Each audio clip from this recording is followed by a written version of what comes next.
Good morning, students. This is the fourth video of the chapter Nationalism in Europe. And in this video, we'll try to understand the role of revolutionary. So far, we discussed the role of conservatives. We also discussed that after the Vienna Congress, the conservatives came to power. And there was the re-establishment of monarchy in the entire Europe. But when monarchy was re-established, most people felt that conservatism is going to harm them. That is why most of them became revolutionary and they raised their voice against the resettlement of monarchy. So let us discuss about the role of those revolutionary. We should understand that the period of 1830 to 1848, it was the period in which the revolutionary became dominant. So far we discussed that from 1815 to 1830, it was the period of conservatives, or it was the period of re-emergence of monarchy. Now this particular period, that is from 1830 to 48, was remarkably known as period of revolutionary. The revolutionaries, we need to understand that during 1815, the fear of repression drove many liberal nationalists underground. So when 1815 treaty was done through the Vienna, many revolutionary or many liberal nationalists, they became underground. They could not raise their voice and they waited till 1830 when the revolutionary became dominant. Revolutionary opposed monarchical forms and their aim was to fight for liberty and freedom. So what was the objective of revolutionary? Revolutionary were actually raising their demands, they are raising their voice against the monarchy. They wanted liberty and freedom, and that is why they were opposing the monarchy. Now let us discuss who were the important revolutionary of that time. Basically, revolutionary wanted to re-establish the nation state. They wanted to create a new nation in which people will feel united. People will get freedom. And out of these revolutionary, the Mazzini, Giuseppe Mazzini, he was the most important revolutionary of that time. He was born in Genoa in 1807 and he became the member of the secret society of the Carbonari.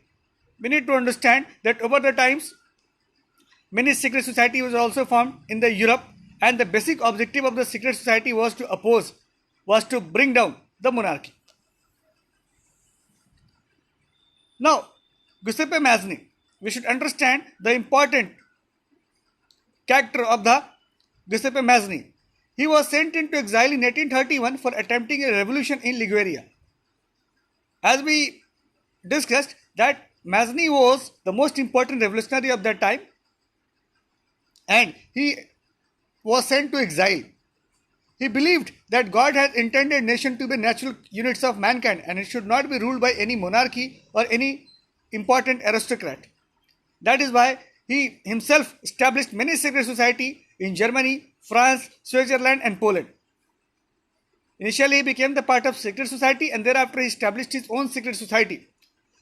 That is why Austrian Duke Metternich, or the King of Austria, Duke Metternich, described him as the most dangerous enemy of our social order. Here it has been encircled and here the statement is given by the Metternich. The Metternich called Mazzini the most dangerous enemy of our social order because social order was established by monarchy and the basic objective or the main objective of the Mazzini was to dismantle that particular monarchy or that particular social order. That is why it was told by Metternich that Mazzini is our most dangerous enemy.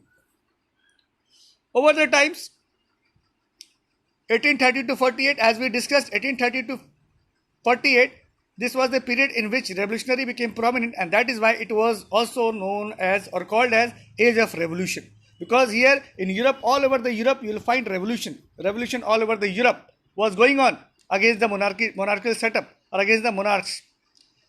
Here we need to understand that the Second French Revolution started in 1830 and Louis XVIII was replaced and in his place Louis Philippe was installed as the new constitutional monarch. So actually monarchy ended in France in 1830 and Louis Philippe was installed by the middle class as the new constitutional monarch. What does it mean? It means that now he would be a monarch, but he would be controlled by the constitution. So that was the biggest achievement of that time. It was the end of conservative dominance. So actually, again, spark started from the France in 1830. First of all, we discussed that the first spark started from the France in 1789, and thereafter we can see again in 1830 the second French Revolution started, and this created a series of revolution all over the Europe. Soon following the same revolutionary principles, Belgium fought for gained independence gained independence from Netherlands. So this fire spread all over the Europe, and further we can see that Belgium also got independence from Netherlands. Now, as we discussed, all over the Europe revolution was going on. So an important event took place in Greece. Basically, nationalism erupted in Greece in this period, because all over the Europe revolution was going on, and basically revolution was going on to challenge the monarchy.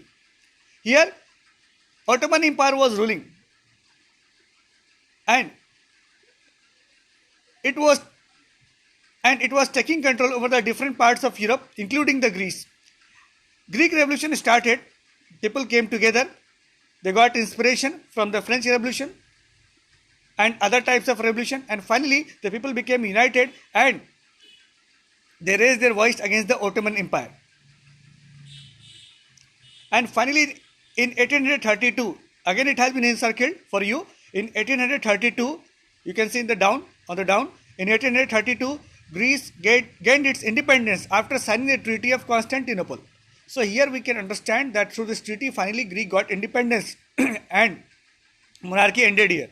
So what we were discussing that how the revolutionary were targeting the monarchy, how their objective was to end the monarchy and to set up some democratic regime in Europe. So 1830 to 1848, it was the period in which revolution was going on, and revolutionary became successful in establishing their regime all over the Europe. So this is all about in this video. Thank you so much.